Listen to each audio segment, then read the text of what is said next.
အာသနာတော်နှစ်2560နှစ်ကောဇာတက္ကရာ1389ခုနှစ်တဘောရလဝိကျော်6ရက်2018ခုနှစ်ဖေဖော်ဝါရီလ6ရက်စကိုင်းတိုင်းဒေသကြီးရွှေဘိုမြို့မဟာမုနိရုပ်ရှင်တော်မြတ်ကြီး၏ရှင်ပြင်းတော်တဆောင်အတွင်ဆင်ကျင်းပပြုလုပ်အပ်သည်ကထိန်အလူတော်မင်္ဂလာအောင်ပွဲဓမ္မပူဇာအထူးဓမ္မသဘင်ပွဲ၌ရွှေဘိုမြို့ဥလဘောတော်နုနုအောင်ကန္တာဥကန္တာအောင်ဆန်းဆက်မိသားစုတို့၏အမတဒါနဓမ္မဒါနအဖြစ်ဖြင့်ဟောကြားအပ်သောကိုချင်းတရားပြပြခြင်း၏အပြစ်များအကြောင်းတရားဒေသနာတော်ဒီကနေ့ညဓမ္မသဘင်ခန္ဓာကိုရွှေဘုန်းတော်သခင်ရှင်တော်မြတ်ဖျား၏မဟာကရုဏာကုံကိုအာယုံပြုကာတိကျုဖွဲ့ဆိုအပ်သောဝန္ဒနာပနာမအာတိသဂါထာကိုရွတ်ဆိုပူဇော်ခြင်းဖြင့်စတင်ကြရအောင်ယောကပ္ပကောတိဟိပိယပမေယံကာလံကရွန်တော်တိဒုက္ခရာနိခေရံကတောလောကဟိတယနာထောနမောမာကာရုဏိကတတတယောနာထောဝိနိယမြာစွာတတ္တဝါဤချမ်းသာစီပါလိုလားတောင်းတဂုံပေါင်းခါသဖြင့်နာထမြညာခြင်းရှင်တော်မြတ်ဖရာသည်ကပ္ပကောတိဟိပိဂရေကဘာအရေအတွက်သင်္ချာတို့ဖြင့်တော်လဲအဘေမေယံရေအတွက်တိုင်းတာဖော်ပြခြင်းငါမစွမ်းနိုင်ပါသောကာလံလေးအသင်ချေသိမ့်နေကဘာရှိကြသောကာလပတ်လုံးလောကဟိတယတတ္တလောကဤအကျိုးစီးပွားအလို့ငါအတိဒုက္ခရာနိဥ္စာအသက်ချေလက်အင်္ဂါမေတ္တာကြီးမှသမိတာနှင့်တထာဇနီဆွန်ရင်ကြီးဟုကျတိထဝေငါးသက်အစုအလုံးခဲရင်သောမူရုကိုတရွန်တော်ဘုရားဖြစ်ရန်ရည်တန်ကြိုးကုတ်အားထုတ်တော်မူရသည်ဖြစ်၍ခေရန်လွှဲချေမျက်လုံးအသက်ဆုံးလည်းရဲ့နှလုံးစိတ်ဝံကိုရောဤပေမန်းခြင်းသို့ကတောဘဝဒါနံကျင့်ဖတ်များစွာရောက်တော်မူခဲ့ရရှာလေပြီမဟာကရုဏိကတသတ္တဝါများရင်ဝေသားကဲ့သို့တနာချစ်ခင်မဟာကရုဏာရှင်ဖြစ်တော်မူသောတသနာထသဝိနည်းများစွာတတ္တဝါဤချမ်းသာစီးပွားလိုလားတောင်းတခုံပေါင်းခါသဖြင့်နာထမြညာထိုရှင်တော်မြတ်ဖရာအားနမောယုတိပြောင်းပြော့မံကုန်လျော်၍ကရောယုကျိုးရှိခိုးခြင်းသည်အထုဘဝတုစင်စစ်မသွေဖြစ်ပါစေတည်း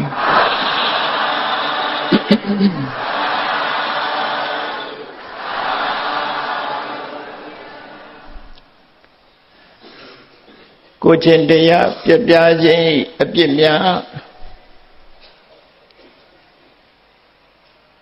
ဘုရားမြတ်စွာဤအဆုံးအမကိုရှုံးကြည်မြတ်နိုးကြတဲ့ဘုရားဘာသာဝင်သူတော်စင်များအနေနဲ့မိမိဘဝမှာအရေးကြီးဆုံးကဘာလဲလို့ဆိုရင်ကိုချင်းတရားကောင်းမွန်မှုဟာအရေးကြီးဆုံးပဲဖြစ်တယ်ကိုချင်းတရားကောင်းမွန်မှုပေါ်မှာအခြေခံလိုက်မယ်ဆိုရင်အောင်မြင်မှုအမျိုးမျိုးကိုရရှိလာဒီဘဝတွင်အောင်မြင်နိုင်တာမဟုတ်ဘဲနဲ့တန်တရားဘဝတစ်လျှောက်လုံးမှလည်းပဲအောင်မြင်နိုင်တဲ့အနေအထားမျိုးကိုရတယ်လောကမှာကိုချင်းတရားပြက်ပြားသွားပြီဆိုလို့ရှိရင်ဆိုးကျိုးတွေကအများကြီးဆိုးကျိုးတွေဆိုတာကိုအပြစ်လို့ခေါ်တာကိုချင်းတရားကောင်းမွန်ခြင်းရဲ့အကျိုးနဲ့ကိုချင်းတရားပြက်ပြားခြင်းရဲ့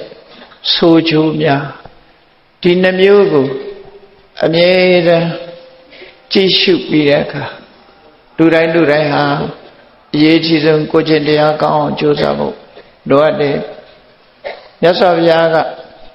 လူဘဝရောက်လာလို့ရှိရင်မျက်စိနှလုံးရှိရမယ်မျက်စိနှလုံးဆိုဒီမှာစီးပွားရေးမျက်စိဆိုတာကတစ်လုံးနဲ့ကိုယ်ကျင့်တရားပြည့်ကဲအောင်နေတတ်မှုဆိုတဲ့မျက်စိကတစ်လုံးလို့ဆိုပြီးတော့မျက်စိနှလုံးစုံမှလူဘဝဟာပြည့်စုံတယ်လို့ဒီလိုခေါ်တယ်စီးပွားသာရှာပြီးကိုယ်ကျင့်တရားပြည့်ပြားနေတဲ့ဘဝမျိုးဟာခြေလက်ထိုက်တဲ့ဘဝမျိုးမဟုတ်ဘူး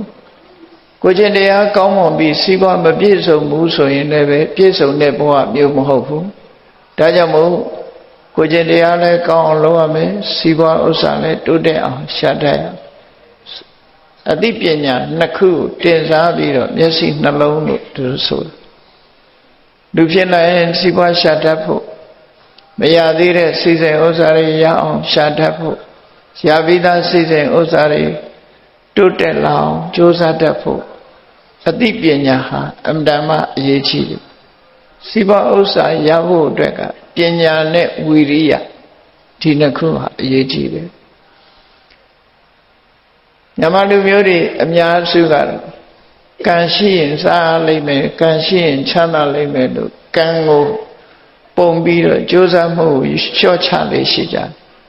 အဲ့ဒါတော့မှန်ကန်မှုမရှိဘူးကံဘလောက်ကောင်းကြိုးစားမှုဝိရိယအသိပညာအားနည်းမယ်ဆိုလို့ရှိရင်လောကမှာအောင်မြင်နိုင်တာမဟုတ်ပါဘူးဒါကြောင့်မို့လူဖြစ်လာတဲ့အခါမှာအသိဉာဏ်ဘောဓုတ္တတွေရအောင်စီကူအထောက်ကြရတယ်ငယ်စဉ်ဘဝကစပြီးတော့မိဘတွေကကိုယ်သားသမီးတွေကိုကြောင်းထားပေးတယ်ဆိုတာပညာရဖို့အတွက်ပဲထိုအသိပညာကိုအခြေခံပြီးတော့မိမိကိုယ်တိုင်ကကြိုးစားအထောက်မယ်ဆိုတဲ့လုံလဝိရိယပညာနဲ့ဝိရိယနှစ်ခုပေါင်းစပ်လိုက်မယ်ဆိုရင်ကောင်းမြတ်တဲ့အကျိုးတရားတွေဖြစ်ပေါ်လာမှာသိချတယ်ပေါ့အဲ့ဒါလို့ပညာဝိရိယနှစ်ခုပေါင်းစပ်လို့စီးပွားဥစ္စာတွေဖြစ်ပေါ်လာတဲ့အခါထိုဖြစ်ပေါ်လာတဲ့စီးပွားဥစ္စာတွေကိုထိမ့်သိမ့်ဖို့ကိုချင်းတရားဆိုတာလည်းလိုအပ်တယ်ဒါကြောင့်မို့တစ်ဖက်ကလည်းကိုချင်းတရားကောင်းအောင်ကြိုးစားကိုချင်းတရားမရှိဘူးဆိုပြန်လို့ရှိရင်လည်းပဲရလာတဲ့စီးပွားဥစ္စာတွေဟာပျက်စီးသွားနိုင်ပြည်တော်စုမြန်မာနိုင်ငံတော်ဟာဒီရှေးမင်းကောင်းမင်းမြတ်တွေကစပြီးပြောရမယ်ဆိုရင်တကောင်းတို့သရိခိတရာတို့မြန်မာစတကောင်းကလို့ဆိုတဲ့ပြုမင်းနေတိုင်းပြည်စတင်တည်ထောင်အုပ်စိုးတဲ့တကောင်းပြူတို့ဒီနာကဟလင်းပြူတို့ပြူလူမျိုးတွေကြီးစိုးပြီးတော့မြတ်ဗုဒ္ဓရဲ့အဆုံးအမနဲ့အညီစီဘောဥစ္စာတိုးတက်အောင်ပညာတိုးတက်အောင်ကြိုးစားသွားကြအဲ့ဒီကနေပကံခေပကံပြီးတော့ပညာအင်ဝပညာစကိုင်းဆိုရလို့ခေဆက်နောက်ဆုံးမှာမြန်မာနိုင်ငံတော်နောက်ဆုံးစုစည်းသွားတဲ့ဘုရင်ကတော့အလုံးသိကြတဲ့အတိုင်းငါးမြေရပြည့်ရွှေဘိုးကအလောင်းမင်းတရားကြီးပဲဖြစ်တယ်အလောင်းမင်းတရားကြီးဟာတိုင်းပြည်ကိုတည်ဆောက်မယ်ဆိုတဲ့သူ့ရဲ့တန်ဋိဌာန်ဘလောက်ကြီးမားတယ်လဲဆိုရင်စစ်ထွက်တော်မဲ့အချိန်မှာဆင်ဥကင်းကနေပြီးတော့ရွှေကြရားနဲ့ရှေသွန်းလောင်းပြီးသစ္စာအဋိဌာန်ပြုတယ်ဆိုတာသမိုင်းကြောင်းထဲမှာပါငါကဘုရားမြတ်စွာသာသနာတော်ကိုထိမ့်သိမ်းဆောက်ရှောက်ပြီးသာသနာပြုဖို့ငါကသာသနာပြုထိုက်တယ်ဆိုရင်ဒီစစ်ပွဲကြီးငါအောင်ပါစေသူတို့ကသာသနာပြုထိုက်တယ်ဆိုရင်သူတို့ပဲအောင်ပါစေလို့အမှန်တမ်းရိုးဖြောင်းတဲ့နှလုံးသားသူစစ်တိုက်ခြင်းဟာတကုအာနာပါဝါပြဖို့လည်းမဟုတ်ဘူးမြတ်စွာဘုရားရဲ့အဆုံးအမသာသနာတော်ကြီးပြန်ပွားဖို့ဆိုတဲ့ရည်ရွယ်ချက်နဲ့သူဟာဒီလိုလုပ်ခဲ့တာဖြစ်တယ်ပေါ့အဲ့ဒါကြောင့်မို့မြန်မာနိုင်ငံတော်ဟာမြတ်ဗုဒ္ဓရဲ့အဆုံးအမသာသနာတော်တွေဒီကနေ့ထိအောင်တည်ရှိနေတာတည်ရှိနေပြီးသားဖြစ်တဲ့မြတ်ဗုဒ္ဓရဲ့အဆုံးအမသာသနာတော်တွေပြက်ပြားဆုပ်ယုပ်မသွားကြရအောင်ဘုရားဘာသာဝင်သူတော်စင်များအနေနဲ့ကြီးစွာသောတတိလုံလဝိရိယရှိရှိနဲ့ မိမိတို့ကိုယ်တိုင်မိမိတို့ရထားတဲ့တန်ဖိုးမဖြတ်နိုင်တဲ့အမွေအနှစ်ကိုဆက်လက်ထိန်းသိမ်းကြဖို့လိုအပ်တယ်ပေါ့ဒီကနေ့ခေတ်ထီအောင်မြတ်စွာဘုရားရဲ့အဆုံးအမတရားတော်တွေဟာမြန်မာနိုင်ငံမှာအပြည့်အစုံဆုံးဒီရွှေဘိုနယ်ကဆိုလို့ရှိရင်သာတပေတအကျင့်ကောင်းနာမည်ကြီးကြော်ကြားတဲ့သာသနာပြုဆရာတော်ဘုရားကြီးတွေထွက်ပေါ်ပြီးတော့သာသနာပြုသွားကြတဲ့နေရာတွေပဲဖြစ်တယ်ပေါ့အဲဒီလိုသာသနာပြုသွားကြတဲ့အတွက်ကြောင့်မြန်မာလူမျိုးတွေဟာကိုချင်းတရားမပြတ်ပြားပဲကမ္ဘာမှာတန်ဖိုးရှိတဲ့လူမျိုးတွေဖြစ်ပြီးတော့ဒီကနေ့ခေတ်မှာဆိုလို့ရှိရင်ကိုချင်းတရားပြတ်ပြားမှုတွေက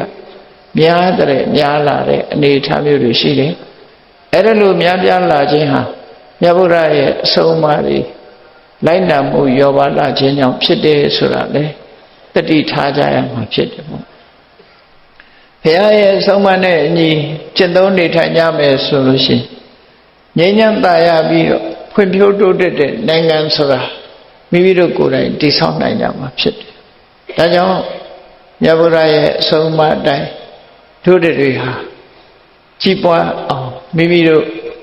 ကိုယ်တိုင်လည်းမိသားစုမှာကြီးပွားအောင်မိမိတို့မြို့နယ်ကြီးပွားအောင်မိမိတို့တိုင်းဒေသကြီးကြီးပွားအောင်နိုင်ငံတော်ကြီးပွားအောင်ဆိုပြီး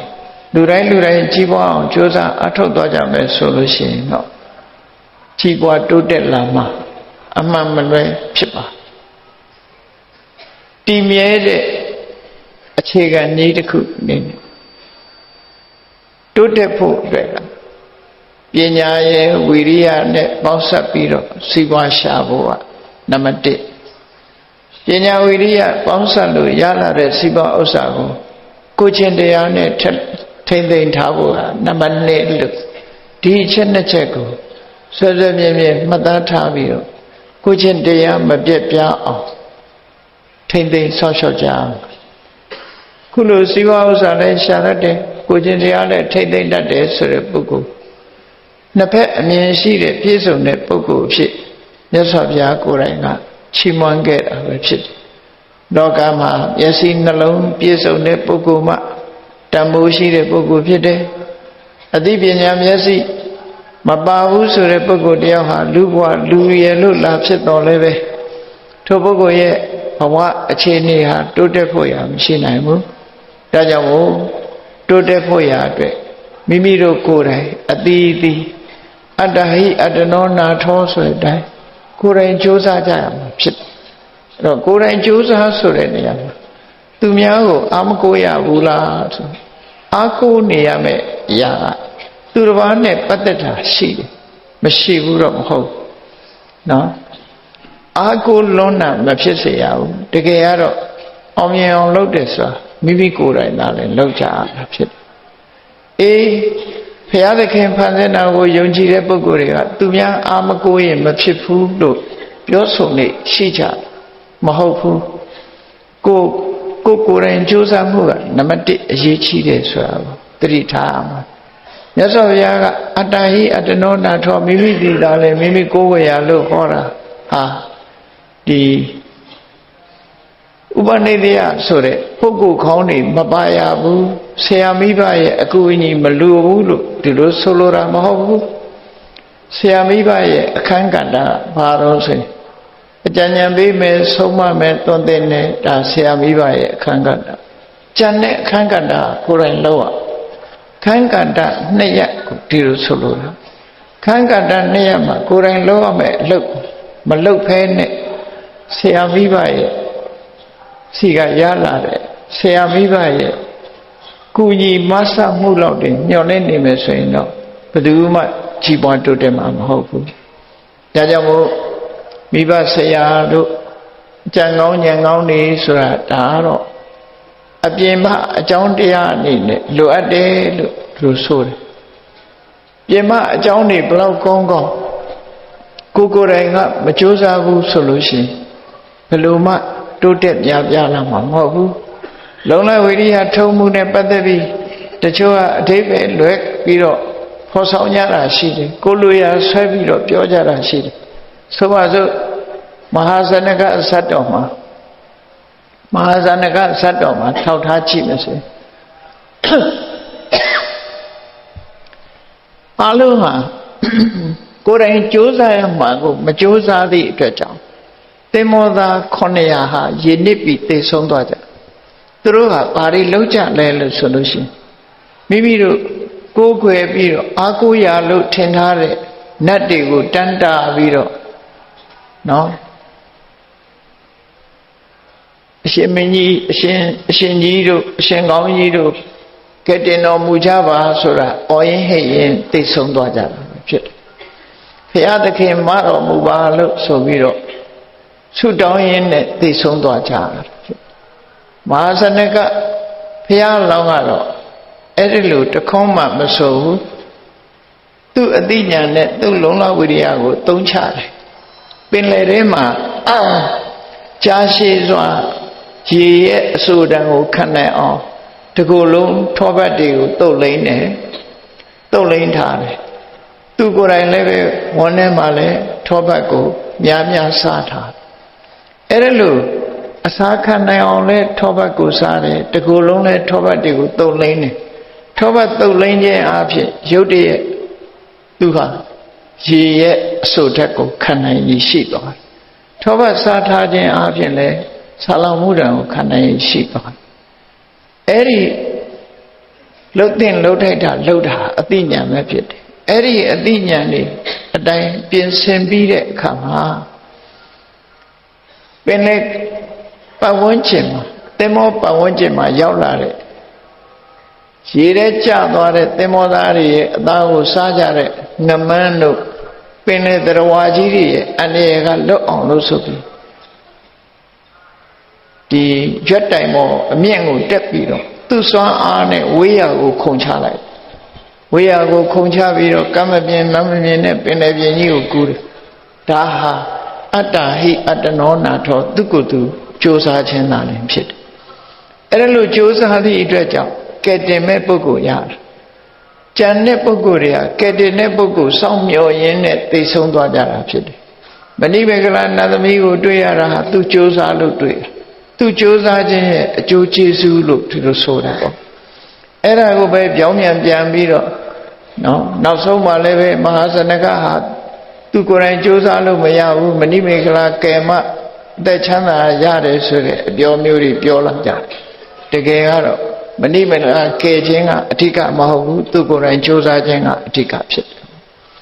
ကိုယ်တိုင်ကြိုးစားမှုကအသိဉာဏ်နဲ့ကြိုးပမ်းအထောက်မှုဟာအဓိကဖြစ်တယ်ဘယ်နည်းနဲ့ဖြစ်ဖြစ်ကဲတင်မဲ့လူဆိုတာတော့လောကမှာပေါ်လာမှာပဲဖြစ်တယ်ကဲတင်တဲ့လူကိုမမြင်မဲ့နဲ့ကြိုတင်ပြီးတော့အဖဘုရားသခင်မတော်မူပါလို့ဆိုနေလို့ကတော့ဘယ်သူမှလာမှမဟုတ်ဘူးဒါအေးဒါကြောင့်မို့မဟာဇဏကဇတ်တော်မှာဆိုလို့ရှိရင်လုံလဝိရိယရဲ့အကျိုးကျေးဇူးကိုသာလင်ပြောတာဖြစ်တယ်မဏိမေကလာကဲတင်ကြီးရဲ့အကျိုးကျေးဇူးကိုတစ်လုံးမှဖွင့်ဟထားတာမရှိဘူးလုံလဝိရိယကြောင့်သာလင်နတ်သမီးရဲ့ကဲတင်မှုကိုခံရတယ်လို့ဒီလိုဆိုတယ်နော်ဝါယမေထေဝပုရိသောနာနိဗ္ဗိန္ဒေယပဏိတောဘာပဲဖြစ်ဖြစ်ကြိုးစားရမယ်ကြိုးစားတဲ့ပုဂ္ဂိုလ်ဟာကြိုးစားမှုရဲ့အကျိုးကျေးဇူးကိုခံရမယ်လို့ဒီလိုဆိုထားတာဖြစ်တယ်ဟောပြင်မအာကိုဖို့တိုက်တွန်းတာတခုမှမရှိဘူးမြတ်စွာဘုရားသခင်ကိုရောမြတ်ကိုယ်တိုင်ကိုယ်တိုင်ကြိုးစားတယ်ကိုယ်တိုင်ကြိုးစားသည့်အတွက်ကြောင့်ထူးခြားတဲ့အသိဉာဏ်ကြီးတစ်ခုကိုရပြီးတော့ဘုရားဖြစ်လို့ရောက်တယ်ဘုရားဖြစ်လို့ရောက်လာတဲ့အခါမှာလည်းသရဝါတွေကိုကြိုးစားဖို့ပဲတိုက်တွန်းတယ်ကိုယ်တိုင်ကြိုးစားကိုအားကိုဖို့ကြိုးစားဖို့ပဲတိုက်တွန်းမျော်လင့်တောင်းတပြီးတော့ဆုတောင်းနေကြဖို့ဘယ်တော့မှမတိုက်တွန်းဘုရားကိုယ်တိုင်ရှင်းရှင်းဟောထားတဲ့သုတ်တန်တစ်ခုမှရှိနော်လောကမှာအသက်ရှိခြင်းနဲ့ဆိုရင်အသက်ရှိခြင်းရဲ့အကြောင်းကိုလိုက်နာဆောင်ရွက်ရမယ်အသက်ရှိဖို့ဆုတောင်းမနေနဲ့ဆုတောင်းနေလို့ရမှာမဟုတ်ဘူးစီဝါဥစ္စာတိုးတက်ဖို့ဆိုရင်လည်းစီဝါဥစ္စာတိုးတက်ခြင်းအကြောင်းကိုအသိဉာဏ်နဲ့လုံလဝိရိယနဲ့ရှာကြရမှာဖြစ်တယ်စီဝါဥစ္စာတွေတိုးတက်ပါရစေလို့ဆုတောင်းနေုံနဲ့တော့မရဘူးလို့မြတ်စွာဘုရားကိုယ်တိုင်ကိုယ်ကဒီလိုဟောထားတာဖြစ်တယ်ဒါကြောင့်မို့စီဝါဥစ္စာတိုးတက်ဖို့ဆိုရင်အသိဉာဏ်တွေအသိပညာတွေရအောင် ကြိုးစားကြရတယ်သင်ယူကြရတယ်ဒီကနေ့ခေတ်မှာဆိုရင်ပညာရက်မျိုးစုံအောင်သင်ယူကြပြီးတော့ထိုပညာရက်တွေကိုအခြေခံပြီးတော့ကြိုးစားအားထုတ်ကြတာဒါတစ်ပိုင်းသို့တော်ဘလောက်ပဲကြိုးစား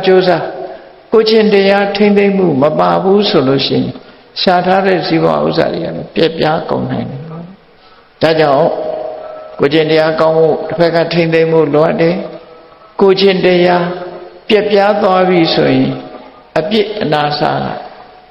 မြန်မာလူမျိုးတွေကထင်ကြတယ်အပြစ်အနာစာဆိုတာဒီဘဝမဟုတ်ဘူးနောက်ဘဝကြမှာငရဲကြမှာဒီလောက်ပဲယုံကြည်ကြတယ်ဒီဘဝမှာဘာမှမဖြစ်ဘူးလို့ထင်ကြတယ်နော်ကိုချင်းတရားပြစ်ပြားလို့ရှိရင်ဒီဘဝမှာတည်းမဲ့အပြစ်တွေအများကြီးနောက်ဘဝခံရမယ့်ဟာကအထီးတွေဆိုမယ်ဒီဘဝတည်းမဲ့ဆိုးကျိုးတွေကိုရရှိတယ်ဆိုတာမြတ်စွာဘုရားဟောထားတယ်နော်အဲ့ဒီမှာ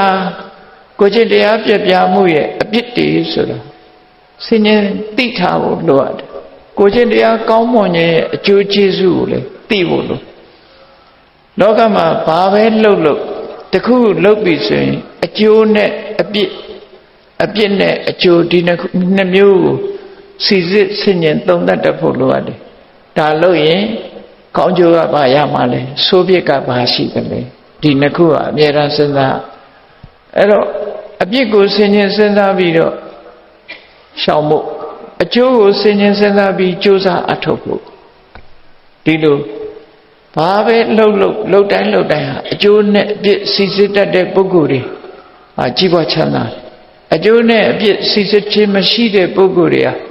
ကြီးပွားတဲ့နှလုံးမကြီးပွားဘူးလို့ဒီလိုဆိုရမှာဖြစ်တယ်အေး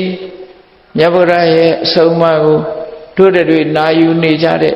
ပုဂ္ဂိုလ်တွေအားလုံးဟာနိဗ္ဗာန်ရောက်ကြောင်းတရားကြီးမဟုတ်ဘူးခုလက်ရှိဘဝမှာချမ်းသာဒုက္ခရခြင်းအကြောင်းဘဝမှာအောင်မြင်မှုချမ်းသာဒုက္ခရဖို့ဆိုတဲ့ဟာလက်တွေ့အားဖြင့်အရေးကြီးတယ်ထိုအရေးကြီးတဲ့အချက်တွေကိုလည်းမြတ်စွာဘုရားဟာအကောင်းဆုံးဖြစ်အောင်လမ်းညွှန်ဆုံးမပေးတာဖြစ်တယ်မြတ်စွာဘုရားဆုံးမတိုင်းလိုက်နာကျင့်သုံးမှုဟာအရေးကြီးတယ်တို့တွေလိုက်နာကြရဲ့လားဆိုတာလေကိုယ့်ကိုယ်ဆန်းစစ်ဖို့လိုအပ်တယ်ဘယ်ရာပဲဖြစ်ဖြစ်စစ်ဆေးမှုမရှိရင်မသိနိုင်စီးပွားဥစ္စာရှားတယ်ဈေးရောင်းဝယ်လုပ်တဲ့ပုဂ္ဂိုလ်တွေဆိုရင်ဈေးထွက်ဆိုတာတွက်နေကြဆိုင်သိမ်းလာပြီဆိုရင်ဒီကနေ့ဘယ်လောက်ရောင်းလာတယ်အမြတ်ဘယ်လောက်အရှုံးဘယ်လောက်ပေါ်တယ်စသဖြင့်စစ်စစ်နိုင်မှမစစ်စစ်လို့ရှိရင်အကျိုးနဲ့အမြတ်ဆိုတာသိနိုင်စွာမရှိထို့တူပဲလုပ်ငန်းကိုင်တာတစ်ခုလုပ်ရင်လည်းအကျိုးနဲ့အမြတ်စစ်စစ်ရဘဝမှာလည်းပဲဒီဆိုးကျိုးနဲ့ကောင်းကျိုးဒီနှစ်ခုထဲမှာတို့တွေဘဝတစ်ခုရထားပြီရထားသည့်အတွက်ကြောင့်ဘဝကိုအကြောင်းပြုပြီးတော့တို့တွေမကောင်းမှုတွေကိုပြုမယ်ဆိုလို့ရှိရင်ဆိုးကျိုးတွေပဲရလိမ့်မယ်ကောင်းမှုတွေကိုပြုမှသာလေကောင်းကျိုးဆိုတာလည်းရအေးတို့ရဲ့နေ့စဉ်ဘဝမှာဆိုးကျိုးကိုဖြစ်စေတဲ့မကောင်းမှုတွေကများနေသလားကောင်းကျိုးကိုဖြစ်ပွားစေတတ်တဲ့ကုသိုလ်တွေကများသလားဆိုတာအမြဲတမ်းစဉ်းစားနှိုင်းချိန်ကြည့်ဖို့လိုအပ်တယ်ပေါ့သို့မဟုတ်လို့ရှိရင်တနေ့တာကုန်သွားရောဘာမှမသိလိုက်ဘူးဖြစ်တတ်တယ်ဒါကြောင့်မို့အမြဲတမ်းဆင်ခြင်သုံးသပ်မှုဆိုတာကိုမြတ်စွာဘုရားကပစ္စဝေခနာဘဟုကာရာဟောတိကုသရေတုဓမ္မေတုကောင်းကျိုးချမ်းသာရဖို့ကိစ္စနဲ့ပတ်သက်လာလို့ရှိရင်အမြဲတမ်းဆင်ခြင်သုံးသပ်တာဟာအမြဲတမ်းတန်ဖိုးကြီးမားတယ်လို့သူဟောကိုယ့်ကိုမဆင်ခြင်လို့ရှိရင်ဘာမှမသိဘူးဆင်ခြင်စဉ်းစားရမယ်ရဟန်းတော်တွေကိုဆုံးမတဲ့အခါမှာမြတ်စွာဘုရားကကထံဗုဒ္ဓတမေရတ္တိဓိဝါဝိတိဝတ္တန္တိနေတဲ့ညနဲ့ငါဘယ်လိုပုံစံနဲ့ဘာတွေလုပ်ပြီးတော့ငါမှနေ့တွေညတွေကိုဖြတ်တန်းခဲ့တယ်လေဆိုတာကိုတနေ့ကုံသွားတာနဲ့တပြိုင်နက်အဖြေထုတ်နိုင်အောင်ကြိုးစားဖို့လိုအပ်တယ်ပေါ့ဒီကနေ့ငါမှဘယ်ပုံနဲ့ဘယ်ပုံပဲနည်းဘာတွေလုပ်ဘာတွေတွေးဘာတွေပြောပြီးတော့တနေ့တာကုံဆုံးတယ်လေငါမှအကျိုးအမြတ်ရောရှိရလားဆိုတာကိုဆင်ញင်သုံးသပ်ပြီးတော့ကြည့်ပြီးအကျိုးအမြတ်ရအောင်ကြိုးစားဖို့အထောက်အောင်ဖြစ်စီးပွားရေးဆိုတာလည်းအကျိုးအမြတ်ပဲကိုချင်းတရားဆိုတာလည်းအကျိုးအမြတ်ပဲ အကျိုးအမြတ်ကိုကြည့်တဲ့အခါမှာနှမျိုးကြည့်ဖို့လိုအပ်တယ်ဒါကြောင့်မို့မျက်စိနှလုံးရှိတယ်ဆိုတာစီးပွားရေးအကျိုးအမြတ်ကိုကြည့်တတ်တဲ့မျက်စိနဲ့ကိုယ်ချင်းတရားအကျိုးအမြတ်ကိုကြည့်တဲ့မျက်စိအဲ့ဒီနှစ်ခုကိုထိမ့်ညှိပြီးတော့သွားမယ်ဆိုရင်ဘဝဟာကိုယ်ဘဝဟာတစ်ဆင့်နဲ့တစ်ဆင့်မြေမာတိုးတက်လာမှသာဖြစ်တယ်မြေကြီးလက်ခတ်မလွယ်အမတန်မှမြတ်စွာဘုရားရဲ့အဆုံးအမတိုင်းတို့တွေဟာအောင်မြင်ကြီးပွားကြမှာဖြစ်တယ်လို့ယုံကြည်ကြမှာဖြစ်တယ်အဲ့တော့ကိုယ်တိုင်လက်တွေ့ကြတာကိုမြတ်စွာဘုရားဆုံးမအေးဒီနေ့ညမြတ်စွာဘုရားရဲ့အဆုံးအမတရားတော်ဖြစ်တဲ့ဒီသီလဆိုတဲ့သုတ်တန်တစ်ခုအဲ့ဒီသုတ်တန်ကိုအကျဉ်းချုပ်ပြီးတော့ဘုန်းကြီးတို့နားလည်အောင်ပြောရအောင်ဒီသုတ်တန်မှာမြတ်စွာဘုရားကိုချင်းတရားပြက်ပြားခြင်းဤအပြစ်များဆိုတာကိုထောက်ပြထားတယ်ကိုချင်းတရားပြက်ပြားမဲ့ဆိုရင်ဒီလိုဆိုးကျိုးတွေနဲ့တွေ့နိုင်တယ်လို့ဒီအပြစ်တွေကိုဖြစ်ပေါ်ဆိုတာလောကမှာအပြစ်ဆိုတာပြောเสียလူတွေကအပြစ်တင်เสียမကောင်းတဲ့ဆိုးကျိုးတွေကိုဖြစ်ပေါ်တဲ့ကိစ္စမျိုးတွေကိုအပြစ်လို့သူတို့ဆိုလိုတာပေါ့ဆိုးကျိုးကိုဖြစ်ပေါ်စေနိုင်တဲ့အရာတွေကိုဆိုလိုတယ်ဒါကြောင့်မို့ကိုလိုချင်တာကကောင်းကျိုးချမ်းသာကိုလိုချင်တယ်ကိုလုံနေတာဆိုးကျိုးတွေကိုရစေတဲ့အကြောင်းတရားတွေကိုလုံနေတယ်ဆိုဘယ်နည်းနဲ့မှကောင်းကျိုးချမ်းသာကိုရနိုင်မှာမဟုတ်ဘူးဒါကြောင့်မို့ကောင်းကျိုးချမ်းသာရဖို့အတွက်ကိုချင်းတရားမပြတ်ပြားအောင်ကိုချင်းတရားပြတ်ပြားလို့ရှိရင်ရနိုင်တဲ့ဖြစ်ပေါ်လာနိုင်တဲ့ဆိုးကျိုးတွေကဘာတွေလဲကိုချင်းတရားကောင်းမွန်လာလို့ရှိရင်ဖြစ်ပေါ်လာနိုင်တဲ့ကောင်းကျိုးတွေကဘာတွေလဲဆိုတာအကျိုးနဲ့အပြစ်ကိုစီစစ်ပြီးတော့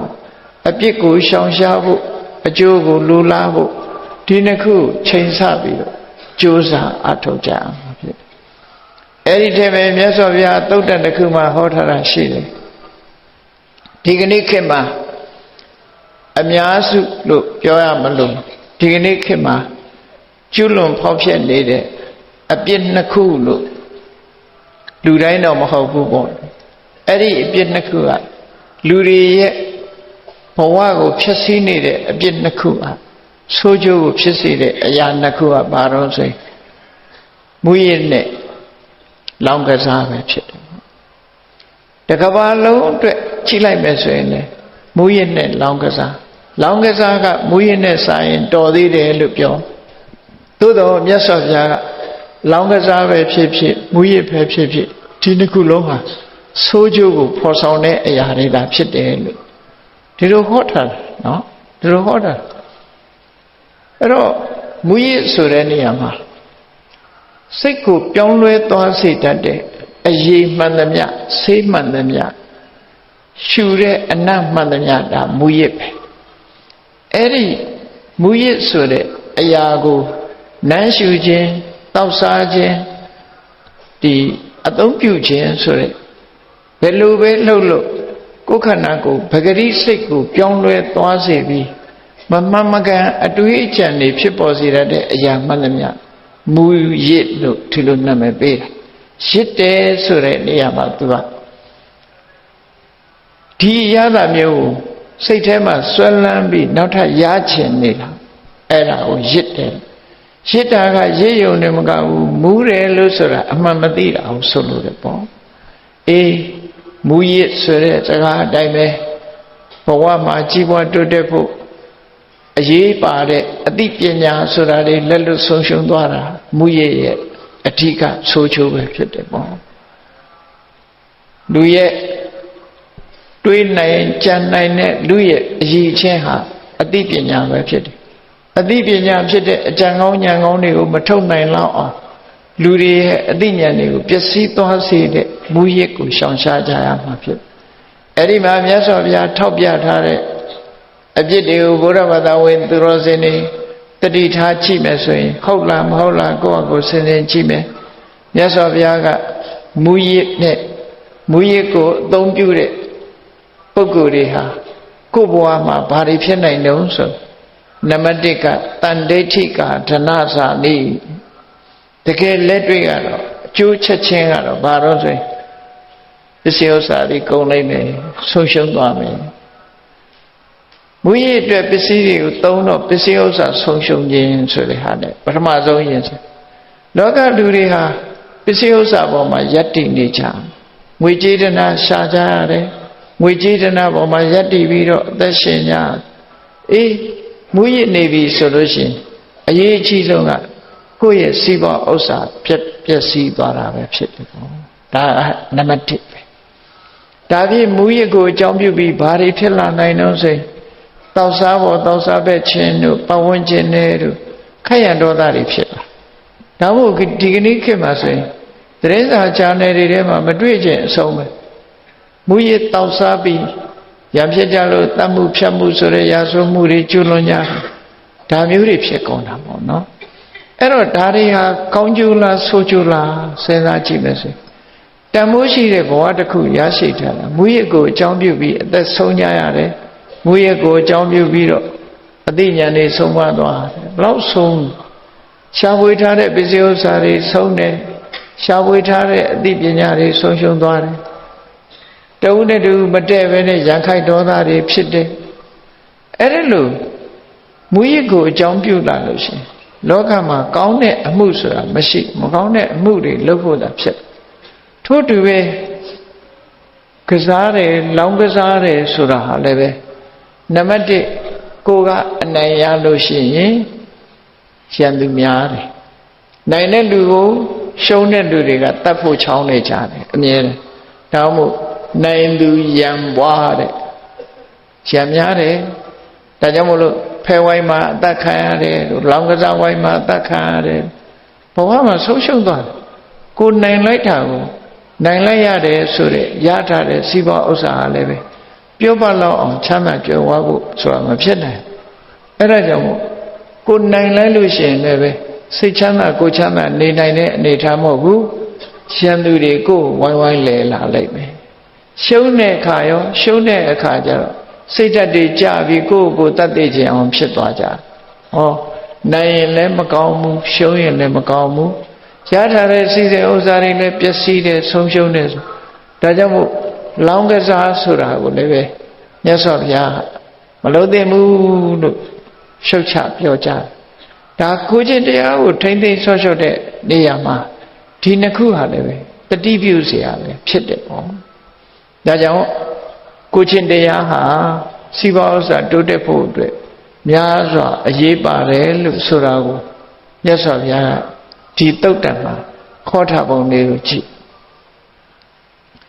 စာပေကျမ်းမှာကိုချင်းတရားပြက်ပြားတယ်ဆိုတဲ့စကားလုံးကိုချင်းတရားဆိုတာဘာလဲသီလကိုပြောတာသီလဆိုတာစကားပြောတဲ့နေရာမှာစီကံလုပ်ထားတယ်ကိုတိလက်ရောက်လုပ်တဲ့နေရာမှာစီကံလုပ်ထားတယ်အဲ့ဒီစီကံပြက်သွားတာကိုချင်းတရားပြက်ပြားတယ်လို့ခေါ်တယ်စီကံတိုင်းရှိနေလို့ရှိရင်စီတို့ကံတို့ဆိုတဲ့အဓိပ္ပာယ်ကမြစ်တွေမှာကမ်းရှိရတယ်ကမ်းမရှိရင်ရေရှမ်းတက်မယ်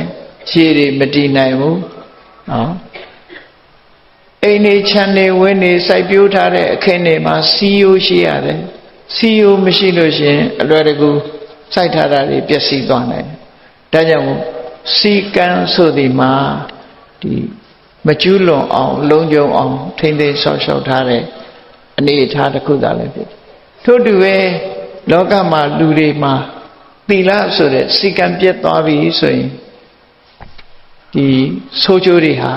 ဟိုကဝင်လာဒီကဝင်လာဒီဘဝမှာလည်းဆိုးကျိုးတွေနဲ့နောက်ဘဝမှာလည်းပဲမကောင်းတဲ့ဘဝရောက်ရှိပြီးတော့အဲ့လိုသွားနိုင်ဒါကြောင့်မို့ဒီဘဝမှာလည်းမကြည့်ပွားဘူးနောက်ဘဝမှာလည်းမကြည့်ပွားဘူးအေးမြတ်စွာဘုရားကဒါကိုတတိပေးတဲ့အနေနဲ့ဟောတာနော်ကိုချင်းတရားပြက်ပြားလာပြီသီလပြက်ပြားလာပြီဆိုရင်ဘာဖြစ်လဲဘာဖြစ်နိုင်တယ်လဲလူတယောက်ဟာတမန်အပြင်တော့ဘုရားဘာသာဝင်သူတော်စင်တွေကတွေးထင်ကြတယ်ဒီဘဝကိုချင်းတရားမကောင်းတဲ့လူကနောက်ဘဝငရဲကြမယ်ဒီလောက်ပဲတွေးမယ်နော်အေးနောက်ဘဝငရဲကြမယ်ဆိုတော့အခုမခံရသေးတော့တချို့ကတိတ်ပြီးတော့ဟိုခရီးမဆိုင်တဲ့သဘောမျိုးဖြစ်တယ် ဒီဘဝဒီကိုစံမယ်နောက်ဘဝနောက်ကိုခံမယ်ဆိုတဲ့အတွေးတွေနဲ့နောက်ဘဝဟာငါမဟုတ်ဘူးလို့ထင်ကောင်းထင်နေကြလိုက်မယ်ပေါ့သို့တော့မြတ်စွာဘုရားဟောထားပုံကဒီဘဝကစပြီးပျက်စီးတယ်ဆိုတာတတိထားဖို့လိုတယ်ပေါ့အဲ့တော့ကိုချင်းတရားပြက်ပြားလာတဲ့ပုဂ္ဂိုလ်တရားဟာနံပါတ်1ဖြစ်ပေါ်လာနိုင်တဲ့အရာကပါလဲလို့ဆိုကိုချွေးနဲ့သွေးနဲ့အနှစ်နဲ့အလလရှားဝေစုဆောင်ထားတဲ့ပစ္စည်းဥစ္စာတွေပျက်စီးဆုံးရှုံးခြင်းနဲ့ကြုံရတယ်တဲ့ဒါနံပါတ်1ဆိုးကျိုးပဲနော်ဘလောက်ပဲချမ်းသာကိုချင်းတရားပြက်ပြားသွားပြီဆိုရင်ကုန်တယ်ဒါကြောင့်မို့မြတ်စွာဘုရားလက်ထက်တုန်းကဗာရဏသီကဂရေ80ကျွယ်ဝတဲ့တထေသားသူကိုယ်တိုင်ကဂရေ80ကျွယ်ဝတယ်သူ့ရဲ့ဇနီးဖြစ်တဲ့တထေသမီးကလည်းဂရေ80ကျွယ်ဝတယ်အဲ့ဒီဂရေ80ကျွယ်ဝတဲ့တထေသားနဲ့တထေသမီးအတူတူပေါင်းဆက်ပြီးသူတို့ပိုင်ဆိုင်တဲ့ပစ္စည်းဥစ္စာတွေဟာအလွန်များတော့တသက်တာမှာကုန်နိုင်စရာအကြောင်းမရှိဘူးသို့တော့တထေသားအသိဉာဏ်မရှိတဲ့အတွက်ကြောင့်အတောစားအခစားသမားတွေနဲ့ပေါင်းပြီးသူတို့ရဲ့မြောက်ပင့်ပေးမှုလောကလူတွေဆိုတာမြောက်ပင့်ပေးတာပဲနော်ဝန်းရံကြတယ်ဆိုတာမြောက်ပြီးတော့ဝန်းရံကြတာဝိုင်းပြီးတော့လူတယောက်ပျက်စီးဖို့ဆိုရင်မြောက်ပေးတဲ့ပုဂ္ဂိုလ်တွေကအများကြီးဖြစ်လာအဲ့ဒါလိုဖြစ်လာတဲ့အခါမှာကိုယ်ပိုင်ညာအသိမရှိတဲ့ပုဂ္ဂိုလ်ဟာကိုမြောက်လို့မြောက်မှန်းမသိဘူးကိုပစ္စည်းတွေစတင်ပြီးတော့သုံးတာဖြုံးတာစလုပ်လာဂရေ80ဟာတခဏအတွင်းမှာပဲတောက်လိုက်စားလိုက်သုံးလိုက်ဖြုံးလိုက်နဲ့ကုန်သွားတယ်ဇနီးဖြစ်တဲ့တထေသမီးရဲ့ပစ္စည်းတွေကိုလည်းပဲထိုနည်းအတိုင်းပဲသုံးလိုက်ဖြုံးလိုက်တာဂရေ80ကုန်သွားတယ်ပိုင်ဆိုင်တဲ့လေဟာကိုင်းကျုံနေလေလုံနေတဲ့ပုဂ္ဂိုလ်တွေကပြန်လီအနှံ့ခြင်းမရှိဘူးကြွေးတွေဆုံးနောက်ဆုံးကြတော့ခွက်လက်ဆွဲပြီးတော့တောင်းစားရတဲ့ဘဝမျိုးကိုရောက်ပါတယ်ဆိုတာလူရဲ့သမိုင်းမှာအထင်ရှားဖြစ်ပေါ်ခဲ့ဘူးလားဖြစ်ဒါဘာကြောင့်ဒီလိုဖြစ်သွားတော့ဆိုကိုချင်းတရားပြက်ပြားလို့ကိုချင်းတရားပြက်ပြားသွားတဲ့ပုဂ္ဂိုလ်ဟာဘလောက်ချမ်းသာနောက်ဆုံးမှာဆင်းရဲမွဲတွေ့သွားဒါကိုရည်ညွှန်းပြီးတော့မြတ်စွာဘုရားကဘယ်လိုဟောတော်ဆိုပမာဒာဓိကရဏမဟာတိဘောဂသာနေကိစ္စနိကိစ္စတိကိုချင်းတရားပြက်ပြားသွားလို့ရှိရင်တဲ့မူရည်တောက်စားအသိဉာဏ်နဲ့ကင်းမဲ့သွားသည့်ကြောင့်ကိုပိုင်ဆိုင်တဲ့ကြီးမားတဲ့စီစဉ်ဥစ္စာတွေဟာပြက်ပြားဆုံးရှုံးသွားနိုင်တယ်လို့ဒါတတိပေးလိုက်တယ်အဲ့တော့စီးပွားပြက်နိုင်တယ်လို့ဒီလိုဆိုလိုတာပဲဘလို့ချမ်းသာစီးပွားပြက်သွားနိုင်တယ်ကိုချင်းတရားပြက်ပြီဆိုရင်စီးပွားပြက်နိုင်တယ်ဒါကိုတတိထားမှာဖြစ်တယ်နောက်ဘဝမှာငရဲကြမှာမဟုတ်ဘူးအခုဘဝမှာပဲစီးပွားပြက်သွားတယ်ဒါကြောင့်မို့ကိုချင်းတရားမပြက်ပြအောင်ထိမ့်သိမ်းဆောင်ရှောက်ဒါဖြင့်ကိုချင်းတရားပြည့်စုံတဲ့ပုဂ္ဂိုလ်တွေကြဘာဖြစ်တယ်ကိုချင်းတရားရှိတဲ့ပုဂ္ဂိုလ်တွေကသူများလို့ကိုချင်းတရားပြက်ပြားပြီးမူရစ်လောင်းကစားနေတာမလုပ်သည့်အတွက်ကြောင့်စီးပွားဥစ္စာတွေတည်ထံတိုးတက်များပြားပြီးချမ်းသာတယ်လို့ဒီလိုဆိုလိုတာပဲပြန်အားဖြင့်ဒါကြောင့်မို့ကိုချင်းတရားနဲ့ပြည့်စုံတဲ့ပုဂ္ဂိုလ်ကချမ်းသာပြီးကိုချင်းတရားပြက်ပြားတဲ့ပုဂ္ဂိုလ်ရဲ့အကျိုးအပြစ်ကဆိုးကျိုးကတော့ရှားပွေစုဆောင်းထားတဲ့ပစ္စည်းဥစ္စာတွေဆုံးရှုံးပျက်စီးလက်လွတ်သွားခြင်းပဲဖြစ်တယ်ဒီလိုဆိုဒါမြန်မာပြည်မှာလည်းတာရကတွေမြောက်များစွာရှိပါတရားမျိုးတွေတမိုင်းထဲမှာလည်းရှိတာအဲ့တော့နေ့စဉ်နဲ့အမျှအားလုံးသိနေကြတဲ့အဖြစ်အပျက်တွေလည်းအများကြီးရှိပါလိမ့်မယ်ကိုချင်းတရားပြက်ပြားသွားပြီဆိုရင်စီးပွားဥစ္စာပြက်တာဒါနံပါတ်1အပြစ်တစ်ခုပဲဆိုးကျိုးတစ်ခုကိုခံရတယ်လို့ဒီလိုဆိုတယ်နံပါတ်2ဆိုးကျိုးကဘာတော့ဆိုရင်ပါပကောကိတ္တိတ္တောအပုဂ္ဂစ္စတိမကောင်းတဲ့နေဟာအနေနဲ့ရရပြန့်နှံ့တယ်မကောင်းတာလုပ်တဲ့ပုဂ္ဂိုလ်ဟာမကောင်းတဲ့ပြန့်နှံ့တယ်ဆိုတာဒါလူဆိုးတခိုးချဖို့အတော့အစားများတဲ့လူဒီလိုတေလီချဖို့အနေနဲ့ လောကမှာသူ့ကိုသိလာကြဘယ်သူအပြင်ကိုကျင်တရားမကောင်းဘယ်သူအပြင်မဟုတ်တာတွေလှုပ်တယ်ဆိုတဲ့မကောင်းသတင်းတွေလူသတင်းလူချင်းဆောင်ဆိုတဲ့အတိုင်းသတင်းစာတွေတောင်ထဲ့ကြော်ညာစရာမလိုဘူးသူ့ရဲ့ဆိုးတဲ့သတင်းတွေကတရွာနေတရွာတစ်မျိုးကနေတစ်မျိုးပြန့်နှံ့ပြီးလူတွေဟာသိနေကြမှာပဲဖြစ်တယ်အဲ့တော့သတင်းဆိုးနဲ့ကြော်ကြားခြင်းဟာဒုတိယမြောက်ကိုချင်းတရားပြပြခြင်းဆိုချိုးလို့သူတို့ဆိုလို့ဘယ်သူပဲဖြစ်ဖြစ်ကောင်းသတင်းကြွယ်ခြင်းကြတာသာဖြစ်တယ်အဆိုးသတင်းကြော်ခြင်းတာဘယ်သူမှရှိမှာမဟုတ်အင်္ဂလိပ်လိုကောင်းသတင်းကြွယ်ဝတာ famous ကြော်ကြားတယ်ကောင်းတာနဲ့ကြော်ကြားရင် famous လို့အဆိုးနဲ့ကြော်ကြားတဲ့ပုဂ္ဂိုလ်တွေကြတော့ notorious လို့ခေါ်ဆိုးကလည်းပဲလူသိတာပဲเนาะအဲ့တော့ကိုချင်းတရားပြပြတဲ့ပုဂ္ဂိုလ်တွေ notorious ခေါ်တဲ့ဆိုးကျိုးနဲ့လူဆိုးသခိုးကြဘိုးအနေအချင်းကြော်စောသွားတယ်တဲ့ဒါနံပါတ်1အပြစ်တစ်ခုပဲနံပါတ်3အပြစ်တစ်ခုအနေနဲ့မြတ်စွာဘုရားဘာထောက်ပြထားလဲကိုချင်းတရားပြပြနေတဲ့ပုဂ္ဂိုလ်တယောက်ဟာမင်းဆိုရစာပရိသတ်ပဲဖြစ်တယ်လူကောင်းသူကောင်းပရိသတ်ပွဲနေပွဲတိုင်းဆိုပါစို့မင်္ဂလာအခမ်းအနားပဲဖြစ်စေလူမှုရေးနဲ့ပတ်သက်တဲ့အခမ်းအနားတွေပဲဖြစ်စေအလှမင်္ဂလာပွဲတွေမှာပဲဖြစ်စေဘယ်ပွဲသွားနော်သူဟာဘယ်ပွဲရောက်စိတ်ထဲကတော့သူဟာငါလှုပ်ထားတာတွေဒီလူတွေကငါအကြောင်းသိမှာပဲသူမြင်ပြီးတော့ကြည်တာသိပဲနဲ့ပြုံးတာသိပဲနဲ့ငါအကြောင်းသိလို့ပြုံးတာပဲလို့ဆိုပြီးရင်နဲ့နှလုံးထဲမှာမချစ်အောင်ခံစားရတယ်ဟောမဟုတ်တာလှုပ်ထားတဲ့ပုဂ္ဂိုလ်ကကြံတဲ့လူတွေကသူ့ဘာသူပြုံးတာပဲငါ့ကိုတယောပြီးတော့လှောင်မြုံပြုံးနေကြတယ်လို့ထင်လာတယ်အဲ့ဒါလို့ဖြစ်ပြီးသူကစိတ်ဆင်းရဲမှုတွေနဲ့ပဲကြုံနေရဘယ်ပရိသတ်သွားသူဟာအဖက်လုံးမဲ့လူမရှိဘူးလူဆိုးကြီးအတောင်စမားစကားကြီးလောင်းကစားလှုပ်တဲ့လူဆိုပြီးတော့ဘယ်သူမှအဖက်မလုံးသည့်အတွက်ကြောင့်သူ့ရဲ့စိတ်ဓာတ်တွေဟာစဉ်းစားကြည့်ပါလူထဲမှာဂုဏ်ရှိတရေရှိမဟုတ်တော့ဘဲနဲ့စိတ်ဓာတ်ကြဆရာတွေဖြစ်လာတယ်ဒါဟာလည်းပဲကိုချင်းတရားပြပြခြင်းဆိုးကျိုးပဲလို့မြတ်စွာဘုရားဒီလိုဟောဒါဟုတ်မဟုတ်သိချာစဉ်းစားကြည့်မြတ်စွာဘုရားဟောတဲ့တရားတွေဟာလူဘဝလူတိုင်းသိရှိနားလည်နိုင်တဲ့ကောင်းကျိုးဆိုးကျိုးတွေသာဖြစ်တယ်အေးကိုချင်းတရားကောင်းပြီဆိုတဲ့ပုဂ္ဂိုလ်ဟာအလှမင်္ဂလာပွဲပဲဖြစ်စေလက်ထမင်္ဂလာပွဲပဲဖြစ်စေဘယ်ပွဲသွားဟောဖိတ်မဲ့လူခေါ်မဲ့လူနေရာပေးမဲ့လူအလုံးကကြိုးစိုးနေကြသူလာတာဝမ်းသာနေကြတယ်ပြုံးပြလို့ရှိရင်လည်းလူတိုင်းကသူ့ကိုပြုံးတာကြည်ညိုလေးစားတဲ့အနေနဲ့ပြုံးတာဆိုသူ့ရင်ထဲမှာလည်းပီတိတွေအပြည့်ဖြစ်တယ်ကိုချင်းတရားကောင်းပြီဆိုရင်ပီတိအပြည့်နဲ့သူများရဲ့အပြုံးကိုခံနိုင်တာဖြစ်တယ်ကိုချင်းတရားပြည့်တဲ့လူကသူများပြုံးတာဟာကိုယ်လှမ်းနဲ့ထိုးသလိုပဲခံစားရမှာပေါ့ဒီလိုဆိုလို့တယ်ပေါ့အေးအဲ့ဒါလို့အပြစ်တွေရရှိစေမယ်ကိုချင်းတရားပြတ်ပြမယ်နောက်တစ်ခုကတော့ဘာလို့ဆိုရင်ဒါလောကလက်တွေ့အားဖြင့်ဒီအချက်၃ချက်ဟာလက်ထင်ရှားရှိနေတော့မှခံရမယ်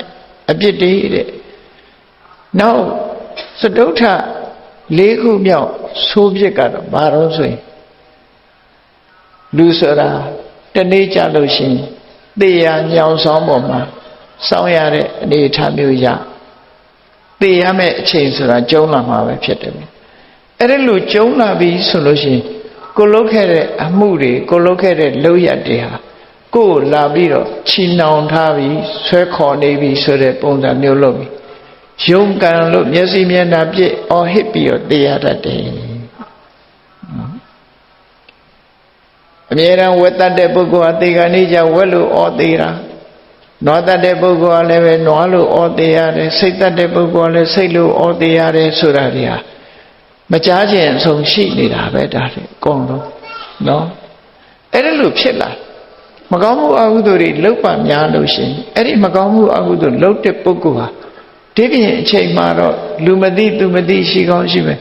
သေကံနီးရောက်လာလို့ရှိရင်တော့မျက်စိမျက်နှာပြက်ပြီးတော့ယုံကန်နဲ့ ကြောက်ကြောက်ယုံယုံလန့်လန့်ဖြန့်ဖြန့်သိဆုံးရတယ်ဆိုတာဒါသိချတယ်ပေါ့ဘုန်းကြီးတို့တခါတော့ကဂျာမနီနိုင်ငံသွားတဲ့အခါမှာ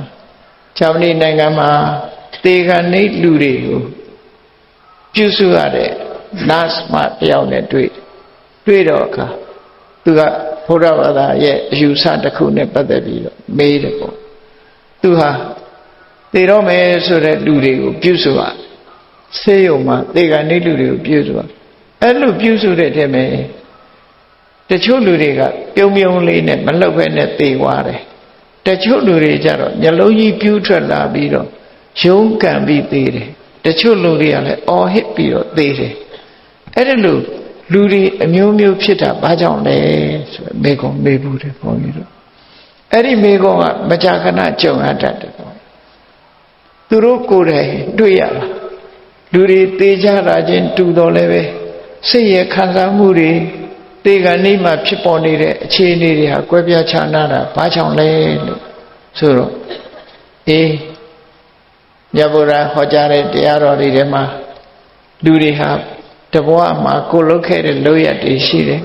အဲ့ဒီကိုလုတ်ခဲ့တဲ့လုပ်ရက်တွေကအသစ်အသွင်ကိုယ့်ရဲ့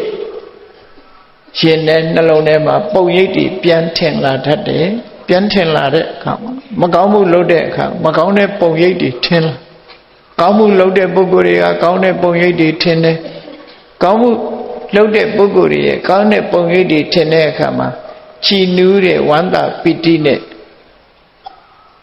ခံစားရတာဖြစ်တော့ကြောင့်ပြုံးပြီးတော့တေချတာဖြစ်တယ်မကောင်းတာတွေလုပ်တဲ့ပုဂ္ဂိုလ်တွေကိုယ်တိုင်ကရဲရဲဆက်ဆက်လုပ်ခဲ့လို့ရှိရင်ကိုရဲဆက်ဆက်လုပ်မဲ့ပုဂ္ဂိုလ်တွေပုံရိပ်တွေပေါ်လာတယ်ကိုအခုပဲရဲရဲဆက်ဆက်ဆွဲခေါ်နေတဲ့ပုံအဲ့ဒီပုဂ္ဂိုလ်မျိုးတွေကြတော့ကြောက်လန့်တကြမျက်လုံးကြီးပြူးပြီးတော့ရုန်းကန်ပြီးသေရတယ်ဒီလိုဟာမျိုးတိရစ္ဆာန်လို့အော်ဟစ်ပြီးသေတဲ့ပုဂ္ဂိုလ်တွေဟာကိုယ်တိုင်ကနော်နေစဉ်နဲ့အမျှနွားတတ်တယ်ဝက်တတ်တယ်ကြက်တတ်တယ်ဆိုတဲ့တပ်ဖြတ်မှုတွေလုပ်နေတဲ့အခါမှာသေရမှာကြောက်တဲ့ကြက်တို့ဝက်တို့နွားတို့အကောင်တွေရဲ့ရုန်းကန်အော်ဟစ်မှုတွေဟာသူ့နားထဲမှာအမြဲချားနေရတာဖြစ်တော့အဲ့ဒီသူကိုယ်တိုင်ကြတဲ့အခါကျတော့အဲ့လိုအော်ဟစ်ရတာသူ့ကိုလာတတ်နေပြီဆိုတဲ့ခံစားမှုမျိုးတွေနဲ့သူဟာခံစားရတယ်ဒါကြောင့်အဲ့ဒီလိုအခြေအနေဆိုးတွေနဲ့သိဆုံးသွားတာကိုတမ္မုံနောကလံကရောတိတွေးဝေကြောက်လန့်တကြားနဲ့သိရတယ်ကိုချင်းသီလပြက်ပြီဆိုရင်အဲ့ဒါလိုဖြစ်တတ်တယ်လို့ဒီလိုဆိုဒါကြောင့်ကိုချင်းသီလပြည့်စုံတဲ့ပုဂ္ဂိုလ်တွေကြတော့ပြုံးပြုံးရွှင်ရွှင်နဲ့ရှင်မပီတိအပြည့်နဲ့သိဆုံးသွားကြဟောဒီလိုဆိုဒါကြောင့်မို့ကိုချင်းတရားပြက်ပြားခြင်းရဲ့အပြည့်ဟာနောက်ဆုံးအနေနဲ့ကတော့ဒီဘဝရဲ့နောက်ဆုံးအနေနဲ့ဆိုလို့ရှိရင်ကြောက်ကြောက်လန့်လန့်နဲ့ယုံယုံကန်ကန်သိဆုံးရခြင်းဟာတမ္မုံလောကလံကရောတိတွေဝေနဲ့လူဟာသိဆုံးရတယ်ဆိုတဲ့အပြစ်ပဲဖြစ်တယ်ဟုတ်ပြီဒီဘဝဟာအဲ့ဒါနဲ့အဆုံးသတ်သွားပြီဒီလိုအဆုံးသတ်ရုံနဲ့သူပြီးသွားဗလားလို့ဆိုတဲ့အခါကာယတဗေဒပရမရဏအပါယံဒုက္ကတိဝိနိပါတံနိရိယဥပပစ္စတိမြတ်စွာဘုရားကနောက်ဆုံးရရှိခံစားရမယ်နောက်ဘဝမှာရရှိခံစားနိုင်တဲ့အပြစ်ကိုပြောတဲ့အခါမှာဒီဘဝကအသက်ထွက်သွားလိုက်တာနဲ့တပြိုင်နက်ကိုချင်းတရားပြပြတဲ့ပုဂ္ဂိုလ်ဟာသူပြပြတဲ့ကိုချင်းတရားအာလျောစွာအပင်ငယ်ရောက်ပြီးဆင်းရဲဒုက္ခခံစားရတယ်တိရစ္ဆာန်ဘဝရောက်ပြီးတော့တိရစ္ဆာန်ရဲ့ဒုက္ခတွေကိုခံစားရမယ်ပြိတ္တာဘဝရောက်ပြီးပြိတ္တာဘုံရဲ့ဆင်းရဲဒုက္ခတွေကိုခံစားရတယ်လို့အဲ့ဒီဆင်းရဲဒုက္ခတွေမသေးမချင်းခံလျောဒါကိုချင်းတရားပြပြခြင်းနောက်ဘဝဆိုးချိုးပဲအဲ့တော့မြတ်စွာဘုရားကဟောလိုက်တာဒီကိုချင်းတရားပြပြသူရဲ့ဆိုးပြစ်များအပြစ်များလို့ဆိုတော့ဒီအပြစ်တွေကိုရရှိတာအဲ့တော့ဒီအပြစ်တွေထဲမှာစဉ်းစားကြည့်ဘုန်းကြီးတို့တွေကနှစ်သက်များနိုးเสียတစ်ခုမှမရှိဘူးတော့ကိုချင်းသီလကောင်းမဲ့ဆိုလို့ရှိရင်နံပါတ်1ပစ္စည်းဥစ္စာတွေတိုးတက်များပြားလာနိုင်တယ်ကောင်းသတင်းတွေကြော်စောနိုင်တယ်ကောင်းသတင်းတွေကြော်စောနိုင်တယ်သိတဲ့အခါမှာမတွေးမဝေမသေးရဘူးပိဋကတ်တွေတဲ့သွားတဲ့အခါမှာဂုဏ်ရှိသိရှိ စိတ်ချမ်းသာကိုယ်ချမ်းသာပရိသတ်တွေထဲမှာဂုဏ်သေးရှိစွာနေရတယ်သိတဲ့အခါမှာမတွေ့မဝေသေးရတယ်သိဆုံးပြီးတဲ့အခါလည်းပဲလူဘဝတို့နတ်ဘဝတို့ကောင်းရဒုက္ခတိဘုံဘဝရပြီးချမ်းသာဒုက္ခခံစားရတယ်ဒါကိုချင်းသီလပြည့်စုံနေကိုချင်းသီလကိုချင်းတရားပြပြသွားပြီဆိုလို့ရှိရင်ဆိုးကျိုးတွေကဘာတွေဖြစ်လာတော့ဆိုးကျိုးတွေကပစ္စည်းဥစ္စာပြတ်မယ်နော်ပစ္စည်းဥစ္စာပြတ်မယ်မကောင်းတဲ့နေကြော်စောမယ်ပရိသတ်ထဲသွားတဲ့အခါမှာယွန်းတွန်းတွန်းနဲ့စိုးရိမ်တော့ကနဲ့စိတ်နှလုံးမချမ်းမသာတူကြတဲ့သွားရတယ်တည်တဲ့အခါမှာတွေ့တွေ့ဝေကြောက်လန့်တကြားသိရမယ်တည်ပြီးတဲ့နောက်မှာလည်းမကောင်းတဲ့ဘုံကိုရောက်တယ်လို့ဒီလိုဆိုးပြစ်တွေကိုမြတ်စွာဘုရားဟောကြားဆုံးပါတမ္မာအားဖြင့်ဒီအမတ်တမဲ့မနေချပဲနဲ့တို့ဒီဘဝရထားတာဟာထာဝရမဟုတ်ဘူးဒီကနေ့အသက်ရှင်နေပြီလက်ဖြင့်ကဒီဘဝအဆုံးသတ်ခြင်းတတ်ပါမယ်အဲ့တော့တို့တွေမှာအရေးကြီးဆုံးကဘာလဲအရေးကြီးဆုံးဟာဘယ်ချိန်မဲ့ဖြစ်ဖြစ်ကိုယ့်ဘဝအတွက်အကောင်းဆုံးဖြစ်အောင်ဘာတွေလုပ်သင့်တယ်လဲဆိုရင်ကိုယ်ချင်းတရားမပြတ်အောင်ထိန်းသိမ်းဆောင်ရှောက်ကြအောင်ပါဖြစ်ကိုယ်ချင်းတရားဆိုတော့များများဆဆလည်းမဟုတ်ဘူးမြတ်စွာဘုရားဟောတာလေလူတွေမှာဆိုရင်၅ပါးသီလဟာအရေးကြီးဆုံးပါပဲအေး၅ပါးသီလဆိုတာဟာအသက်ထက်တန်ဖိုးထားပြီးတော့မျက်နှာထပ်အောင်နော်တရားတွေရဲ့အသက်ကိုမိမိကိုချင်းစာတရားထားပြီးတော့ဘာလို့လို့ဆိုရင်လူတိုင်းဟာဒီတရားမှာကြောက်ကြတာကြီးပဲအသက်ရှင်နေကြတယ်ထို့တူပဲတရားမှန်သမျှတရားမှာကြောက်ပဲအသက်ရှင်မယ်အသက်ရှင်ခြင်းတယ်ဆိုတဲ့တရားတွေရဲ့ဆန္ဒတွေကိုနားလည်သဘောပေါက်ပြီးမြည်သည့်တရားကိုမှကိုယ်နဲ့ကိုယ်လက်နဲ့အသက်ဘဝပျက်စီးအောင်မလုပ်ပါဘူးဆိုတဲ့ခံယူချက်ဟာအလွန်မွန်မြတ်တဲ့ခံယူချက်နော်အလွန်မွန်မြတ်တဲ့ခံယူချက်တရားအလုံးပေါ်မှာမေတ္တာထားမယ်အကျဉ်းထားမယ်သူလည်းသူ့ဘဝလေးပျော်ပျော်ရွှင်ရွှင်နေပါစေငါလည်းငါဘဝပျော်ရွှင်ခြင်းနဲ့ဒါကြောင့်သူ့ဘဝကိုငါမဖြစ်စေဘူးနောက်တစ်ခါသူလည်းသူ့ဥစ္စာနှမျောရှာမှာပဲငါလည်းငါဥစ္စာပျက်စီးသွားရင်နှမျောတာပဲဒါကြောင့်မို့သူများပစ္စည်းကိုမတရားတဲ့နည်းနဲ့ဘာလို့ယူခြင်းရမလဲဟောကိုယ့်ကိုဆုံးမလို့ရကာမိတုမိစ္ဆာစာရဆိုရင်သူတော်ဘာခုံသိရင်ပြည့်တွင်အောင်သူများမိသားစုစိတ်ဆင်းရဲစရာအလုပ်ကိုမလုပ်ဘူးခုံရှိသိရရှိသူတို့မှာလူလောကမှာခုံရှိသိရရှိသိက္ခာရှိနေနိုင်ပါစေငါလည်းသိက္ခာရှိနေနိုင်အောင်ကြိုးစားမယ်ဆိုပြီးတော့ကာမိတုမိစ္ဆာစာရအောင်ရှောင်လိမ့်လီလက်စားပြီးတပည့်သားအကျိုးပြပြအောင်လုပ်မယ်ကိုယ်အလုပ်ခံရမယ်ဆိုရင်လူတွေဟာစိတ်ဆိုးကြမယ်စိတ်ဆင်းရဲကြမယ်ဒါကြောင့်မို့တစ်ဖက်သားလည်းအကျိုးပြပြအောင်ငါတို့ဟာလိမ့်လီလက်စားပြီးတော့ဘယ်တော့မှသူများအကျိုးပြပြအောင်မလုပ်ဘူးဆိုတဲ့စိတ်ဓာတ်ကိုမွေးရမှာဖြစ်တယ်အဲ့ဒီလိုမွေးခြင်းအပြင်မုဒ္ဒဝါဒကနေရှောင်ကျဉ်ကြတယ်လူဘဝဆိုတာအလွန်တန်မိုးရှိတယ်အလွန်တန်မိုးရှိတဲ့ဘဝကိုထိန်းချောင်းပဲ့ပြင်ပြီးအကျိုးရှိအောင်လုပ်နိုင်တာအသိပညာဖြစ်တယ်အေးအဲ့ဒီအသိပညာဟာမူရည်ဆေဝါအသုံးပြုခြင်းအပြင်တန်မိုးရှိတဲ့ယရနာတစ်ခုလို့ဆုံးရှုံးသွားနိုင်တယ်အသိပညာတွေဆုံးရှုံးသွားနိုင်တယ်ဒါကြောင့်မို့လို့မူရည်ဆေဝါငါတို့ရှောင်ရမှာဖြစ်တယ်တန်ဖိုးအရှိဆုံးကအလုံးဟာလည်းသိကြပညာရွှေအိုးလူမခိုးပညာသည်လူရဲ့ယရနာဆိုတာပညာနရဏယတနာလူတို့ရဲ့တန်ဖိုးအကြီးမားဆုံးယရနာသည်ပညာအဲ့ဒီပညာကိုပျက်စီးသွားစေတတ်တဲ့အရာဟာမူရဖယ်ဖြစ်တယ်ဒါကြောင့်မို့တန်ဖိုးရှိတဲ့အရာတွေပျက်စီးမသွားအောင်ငါတို့ဟာအသိဉာဏ်ရှိတဲ့ပုဂ္ဂိုလ်ဘောဓုတရှိတဲ့ပုဂ္ဂိုလ်ကိုယ်ဘဝကိုဒီထိန်းချောင်းပြီးတော့ကောင်းတဲ့အလုပ်တွေလုပ်သွားနိုင်တဲ့တန်ဖိုးရှိတဲ့ပုဂ္ဂိုလ်မိသားစုအတွက်လည်းတန်ဖိုးရှိရမယ်မြို့အတွက်လည်းတန်ဖိုးရှိရမယ်ခရိုင်အတွက်လည်းတန်ဖိုးရှိရမယ်တိုင်းဒေသကြီးအတွက်လည်းတန်ဖိုးရှိသူဖြစ်ရမယ်နော်တိုင်းပြည်အတွက်လည်းတန်ဖိုးရှိသူဖြစ်ရမယ်တရားအားလုံးအတွက်တန်ဖိုးရှိတဲ့လူဖြစ်ဖို့ရပညာဟာအရေးကြီးတယ်အဲ့ဒီပညာရှင်သန်နေဖို့အတွက်မူရစ်ကိုရှောင်အောင်မှာဖြစ်တယ်လို့အခုလိုအသိဉာဏ်နဲ့စဉ်းစားပြီးတော့ကိုချင်းတရားကောင်းမွန်အောင်ကြိုးစားကြမယ်ဆိုလို့ရှိရင်ဒီဘဝတွေမကဘူးဘဝပေါင်းများစွာနော်အောင်မြင်မှုနဲ့ကြုံတွေ့ရမှာဖြစ်တယ် မြတ်စွာဘုရားကဆုံးမတာဒါတွေပဲဆုံးမတို့တွေဘုရားဘာသာဖြစ်တာဘာအတိတ်ပဲလဲဒီဆုံးမတွေကိုလိုက်နာပါမယ်ဆိုတဲ့ခံယူချက်နဲ့ဘုရားဘာသာဖြစ်တာဒါကြောင့်မို့ဘုရားသရဏံကိစ္ဆာမိဘုရားကိုကိုးကွယ်ပါတယ်ဆိုတာဘုရားအဆုံးအမကိုလိုက်နာပါမယ်ဆိုတဲ့အထိပ္ပယ်ဓမ္မံတရဏံကိစ္ဆာမိမြတ်စွာဘုရားဆုံးမတဲ့အတိုင်းကျင့်သုံးနေထိုင်ပါမယ်သံဃံတရဏံကိစ္ဆာမိကုသိုလ်ကောင်းမှုပြုဖို့ရတဲ့မြတ်စွာဘုရားရဲ့အဆုံးအမဟောကြားဆုံးမတဲ့သံဃာတွေနဲ့တို့တွေအဆုံးအမကိုရရှိပြီးကုသိုလ်ကောင်းမှုတွေစတဲ့တူကြီးပွားတိုးတက်အောင်လုပ်မယ်ဆိုတဲ့ဒီရည်ရွယ်ချက်တွေနဲ့ဘုရားတရားသံဃာရဏသုံးပါးကိုကိုးကွယ်စိတ်ကပ်ခြင်းဖြစ်တယ်အဲ့ဒီလိုအဓိပ္ပာယ်ရှိရှိဘဝမှာတန်မိုးကြီးမားအောင်အတ္တဟိအတ္တနောနာထောကိုယ်တိုင်လိုက်နာကြရမှာဖြစ်တယ်ကိုယ်တိုင်ကြိုးစားကြရမှာဖြစ်တယ်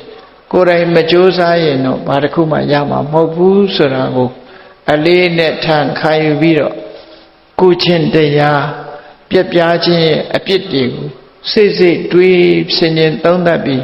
မိမိတို့တဏ္ဍာမှာကိုချင်းတရားပြက်ပြားမှုမဖြစ်အောင်ထိမ့်သိမ်းဆောက်ရှောက်နိုင်ကြပါစေကုန်သတည်း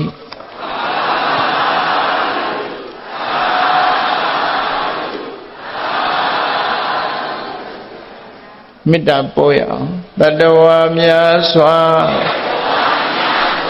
ဖေးရန်กว่าချမ်းသာကြပါစေတတဝါများစွာဖေးရန်กว่าချမ်းသာကြပါစေမေတ္တာရေချမ်းသောငါဖြံငြိမ်းချမ်းကြပါစေမေတ္တာရေချမ်းသောငါဖြံငြိမ်းချမ်းကြပါစေအရှိချမ်းမာစိတ်ချမ်းသာဒုယသန္တပြည့်ပါစေသက်ရှိချမ်းမာစိတ်ချမ်းသာဒုယသန္တပြည့်ပါစေဩလန္တဒုက္ခပင်္ဂစာမေတ္တာပုံနေတုသင်္ကမမနောတရတိတဗ္ဗေတံဘဝယန္တုဒုက္ခန္တကမေတ္တာပုံနေတုသင်္ကမစုပေါင်းပုအပ်မေတ္တာတဟုရောင်မြူပါဝင်ငွေလာမင်းနှင့်ရောင်ခြင်းရှဲယုံပေါင်းဆောင်ရခြင်းကြောင့်သဗ္ဗေတံကျွမ်းမဲ့ဥသောလုံးစုံများစွာတတ္တဝါတို့၏မနောတရတိမြင်မြဖြူစင်အေးကြည်လင်းသည့်ရေစင်ပြည့်တင်းစိတ်နှလုံးတည်ဟုသောရေအိုင်ကြီးအတွင်၌ဒုက္ခပင်ကသာစင်ထာဝရအေမြကြည်သာတာယာပွင့်လန်းချမ်းသာဒုက္ခတည်ဟုသောကုမုဒ္ဒရာဇာဗန်တို့သည်ဖုံးလန်းတဝန္တရွှေမြူဝမုံလူလျက်ကြည်နုဝဲကြုံဖူးပွေးညကုန်သည်ဖြစ်၍